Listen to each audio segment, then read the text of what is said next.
Alright, so today we are talking about neuron signals and how a message from our brain gets to our muscles to then contract. We're going to go over the baseline information and go into more depth on how the muscle actually contracts in coming videos because right now all we know is the basics. So it's a good review based or from A&P or any biology class that I have had previously. So quick rundown. So here on my little diagram, we have our neuron. We're going to start with our little fun hair. It's a good way to remember it, at least I do, with our dendrites. And it's going to go into our actual neuron based off the cell body and then the nucleus in the center. We'll use a pointer so we can actually see. And then from the cell body, it connects to the axon to the axon terminals. So that's just the neuron on a basic anatomical who, what, when, where, and why.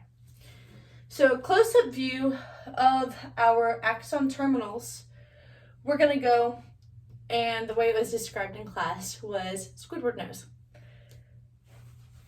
And we have neurotransmitters within our axon terminals.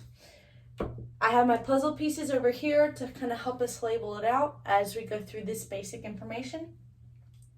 And so our neuron transmitters, they're going to attach to the cytoplasm within the axon terminals.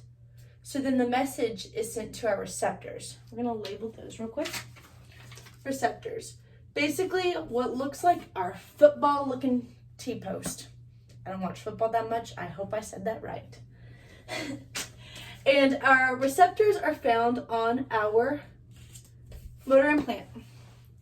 So these basic, we're going to call it anatomy, of the axon to the axon terminals to our motor implant is how the message goes from our brain through the nervous system to the axon to where we're actually working with that message.